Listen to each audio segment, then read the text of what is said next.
What's up, everybody? Welcome to the Fish Bluewater channel. We are here dockside getting ready for a Monday morning departure to Bimini, Bahamas, and got a little bait prep that we're gonna do in advance of the trip. And so thought it would be cool to just kind of showcase a little video on the bait preparation that we've got going on. This specifically, we're getting ready to chunk up some sardines and get them in these buckets here below me that we're potentially going to use if the weather cooperates for some tuna fishing over in the Bahamas. So we'll have all the information in the description below, but key items that you need for something like this are a good helper. Always helps. Introduce yourself, helper. Hayden, how you doing? Hayden. Taylor. And Hayden Taylor is a builder. Anybody needs any top quality construction done, commercial or residential, shout out to Hayden Taylor, Taylor Builders. So we got flats of sardines here, 3 flats. The goal is we're gonna try to get 2 full buckets, maybe 2.5 buckets. We got 3 flats of sardines that we picked up from Bionic Bait. Need a couple of solid bait cutting knives. This is not for this particular project, but it's bait oriented. It's gonna be traveling with us for the trip. This is a cast net in the event that we can find some pilchards to net over there in the Bahamas for some additional live chum. Not sure what we're gonna have to carry just yet. When these guys are all chunked up, this little bat right here, wow, that's what that purpose is for, slinging the chunks, getting the bait ready to rock. We need to do any onboard cutting and gutting. We got ourselves a little bait fillet tray, and then this is sea salt for brine. We're gonna add this to the sardines as we cut them, as we chunk, just to help toughen them up, and hopefully, you know, because not only will we end up using these obviously to throw for kind of chunks and stuff like that, we're also gonna be hooking them on the rods and reels, so we wanna make sure the bait stays nice and solid and doesn't get really soft. Otherwise it's tough to keep it on the hook. So those are some of the key elements. Gonna get these packages of knives opened up, get ready to get this party started. All right, guys, so this is the bait that we're going with. Sardines obviously are a very common offshore bait. They are like a delicacy for tunas. And so chunking is obviously no big secret as far as tunas are concerned, but can be very effective. And a lot of times what happens is you'll have the tunas that are down deep. If they're not actually on a school of bait, you know, they may be hanging 100, 200 feet down, wherever that water temperature is comfortable for them. But if you're marking them on the screen or whatever, you start getting those chunks going as they start drifting down into the water column. Obviously, the scent, the smell will start to bring the fish up. They'll see those chunks, and as you're just kind of paying them out 2, 3, 4 at a time, they start plucking away, working their way up into the water column until they find their way to the chunks that have hooks in them or your live baits that have hooks in them. So come on in with the camera, and I'm just going to show you kind of how we're going to slice and dice these up, and eventually, so we're just going to start adding them to the buckets. We'll give a little sprinkle of the brine salt, you know, probably every couple of inches, just to layer it up and really toughen them up. Some guys will use a fish oil, like a Hayden oil, just to really get them nice and juicy and more oil and scent. I've found over time the problem with that is it can make an absolute disastrous mess of your boat. We've got a brand new boat, and I'm not trying to turn it into a commercial chum boat.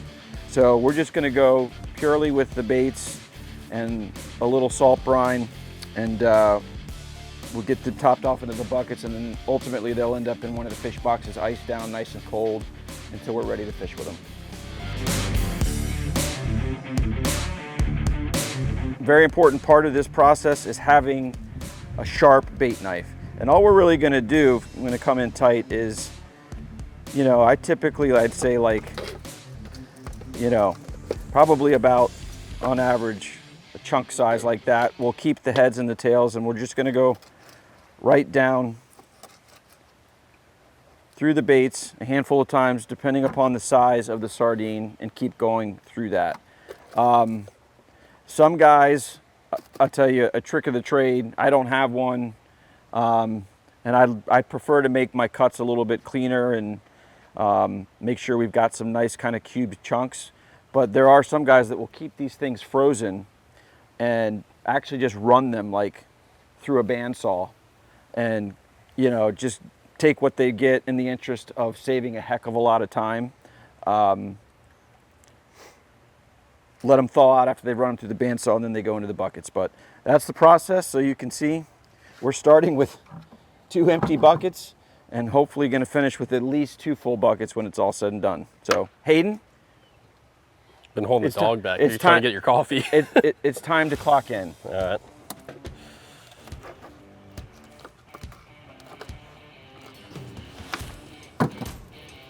Hey, get out of there, boy. As he comes over here, I'm cutting a sardine that's like no bigger than 2 inches. That's what the Hooters go right. Hey, easy with that. Easier. 2 inches is a delicacy in some places.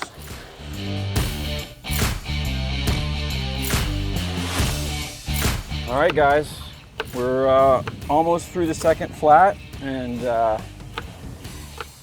Hayden's got his bucket pretty much full. Mine's probably 2/3. So I think we're going to end up with 2 full buckets here before long on these 2 flats.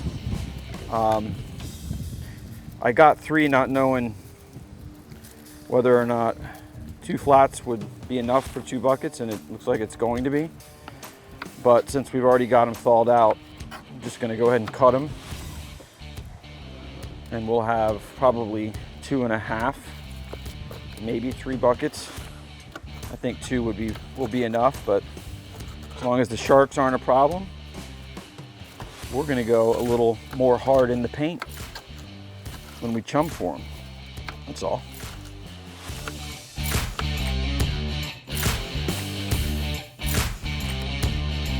Let me also just say, if you salt your food like that, your time on Earth is limited.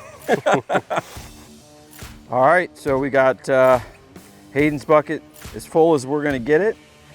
Time to put a lid on this thing so that it doesn't turn into a disaster zone in the boat. And I actually went to the store to grab one of these lids, which is your typical like paint bucket lid. It's got this tab here that you pull back, rip it off the sides, and then you basically just sandwich this on the lid. And then when you have to get it off, every time you got to pop every section to get it up, which it works. However, I discovered this when I was at the store, which is a really cool concept that I think is going to work great for what we're doing.